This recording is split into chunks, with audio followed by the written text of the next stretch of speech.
Dans la pratique transgénérationnelle, on reconnaît l'influence des défunts. Non seulement on la reconnaît, mais on la juge comme pertinente et importante. Et j'aimerais bien que tu nous expliques pourquoi est-ce que c'est important de faire le lien entre les morts et les vivants. Je pense qu'on va prendre une année ou deux pour répondre à cette question.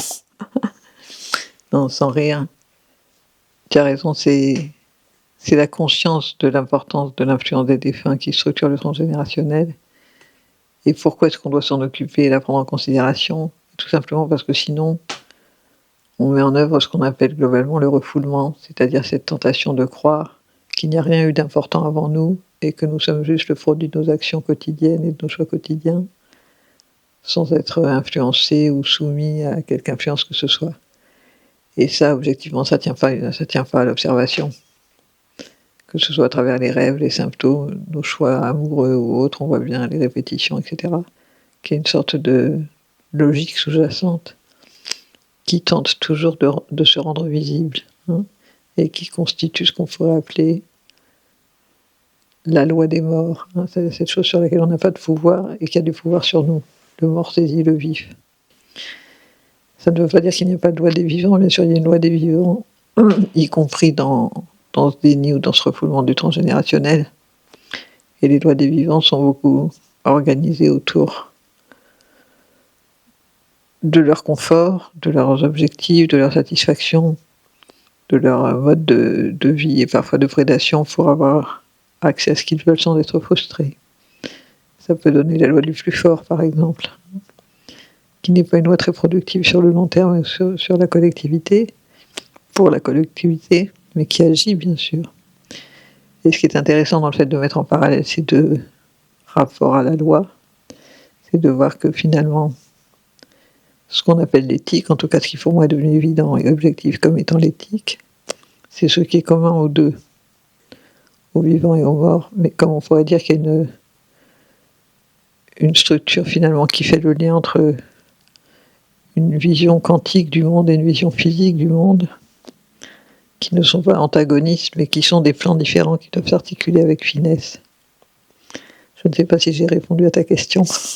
Alors en tout cas, ce que j'ai compris de ta réponse, c'est que il y a les lois des morts d'une part, les lois des vivants de l'autre, et qu'il y a quelque chose qui est commun aux deux, qui est l'éthique, et que c'est important, j'imagine, donc de discerner ces lois-là. Et est-ce qu'on peut dire que l'éthique permet de créer le lien ou de naviguer entre ces lois-là pour les comprendre, pour les intégrer, pour les éclairer? En fait, là, c'est comme si tu nous proposais une grille de lecture. Et la question que j'ai envie de te poser, c'est un peu, du coup, au cours d'une vie, même dans notre quotidien, comment est-ce qu'on s'en empare d'une façon un peu plus concrète? Pour moi, l'éthique, c'est ce qui fait qu'il n'y a pas de rupture entre les morts et les vivants. C'est-à-dire que plus on est en accord avec l'éthique, plus c'est comme une colonne vertébrale qui s'étirerait à l'infini. Il y a une forme de conscience de la verticalité qui vient de très loin, qui j'espère continuera très loin aussi, et qui nous traverse avec la même évidence que la colonne vertébrale ou le mouvement de dressement des êtres humains. Après, par rapport à la question de comment est-ce qu'on peut agir de manière juste avec ça, il y a justement cette notion de prendre le temps et les conditions nécessaires pour s'appesantir sur ce dont on a hérité, sur les legs de notre histoire, de notre généalogie, de notre passé dans le sens large, de notre filiation,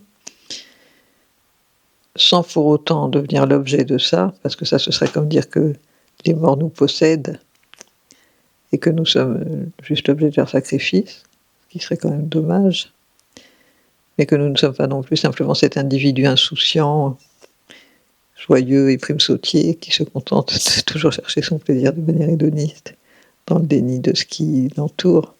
Il y a entre le collectif des morts qui nous a précédés et le collectif des vivants qui nous entoure, une sorte de rapport d'équivalence, c'est-à-dire ce qui nous unit profondément sans rupture à tous ceux qui ont vécu avant nous est aussi de même nature que ce qui devrait nous unir aux vivants autour de nous. La justice, la justesse, la la juste évaluation de ce qu'on peut et ce qu'on doit obtenir et ce qu'on fait et ce qu'on doit donner. C'est-à-dire le partage. Ça parle beaucoup du partage. Oui, en fait, en t'écoutant, un peu d'écrire ces rapports de verticalité par rapport aux défunts et puis d'horizontalité par rapport aux vivants. J'ai un peu l'image de cette croix qui serait, je sais pas, comme une représentation de l'éthique ou de l'outil de l'éthique qui nous permettent de naviguer ou d'éprouver en fait ce que veut dire être humain. Dans un autre entretien, on parlait du yin-yang. On peut regarder le yin-yang comme une boussole. En bas, il y a le nord, les ancêtres, la puissance de l'ancestralité. Au sud, au zénith, il y a le sujet émergent, singulier, unique, etc. Et entre les deux, au centre de la roue, disons, il y a la rate, il y a le corps, il y a le statut de notre humanité, humble et fragile et infiniment précieuse, qui est qu'on a un corps qui est notre territoire de vie. Si ce corps n'est pas justement positionné dans une sorte de mi-chemin idéal entre le désir d'avoir un ego rayonnant, la confusion avec cet ego, au point de croire qu'on n'est que cet ego, ou bien de rester captif de l'ancestralité, quelque chose ne va pas, il faut trouver la bonne distance. C'est comme un mouvement de funambule avec son balancier. Et ça, c'est une chose que personne d'autre ne peut faire à notre place. Donc, pour revenir au début de l'entretien, quand on parlait de loi des morts et loi des vivants, finalement, c'est comme des points cardinaux ou des pôles. Et il faut les considérer comme tels et essayer de penser comment est-ce qu'on peut se situer au centre de ça de la façon la plus juste. Est-ce que ça te semble correct comme petit résumé? Tout à fait, j'aime beaucoup cette notion de points cardinaux. Et puis le balancier du funambule, il est entre quand même la montée du yang et la descente du yin, ce qui serait le bâton dans le tarot et l'épée dans le tarot. C'est-à-dire cette capacité d'être en mesure de filtrer ses influences par le biais du père et de la mère, qui font toute la différence. Alors là, je crois qu'on a fait un espèce de tour d'horizon de tous les symboles ou les outils ou oui, finalement les points de repère que vous pourriez avoir pour naviguer votre vie d'être humain. Dites-nous si ça fait trop ou si ça vous aide. Ça nous fait toujours plaisir d'avoir vos retours. Est-ce qu'il y a quelque chose que tu veux ajouter, Carole ? On a commencé à émettre plus clairement cette idée que les retours nous sont précieux parce qu'ils nous disent quelque chose comme un scintillement dans le noir d'étoiles enfouies dans le lointain. Mais c'est aussi une manière de dire ne pas rester consommateur, ne pas rester passif, c'est une façon de se situer dans ce rapport à l'éthique aussi. Une façon de dire dans cette opacité, dans cette nuit, dans cette distance, dans cette froideur de la distance aussi et des médias technologiques qu'on emploie, quelque chose de chaud, d'humain, d'intentionnel, de désirant se manifeste.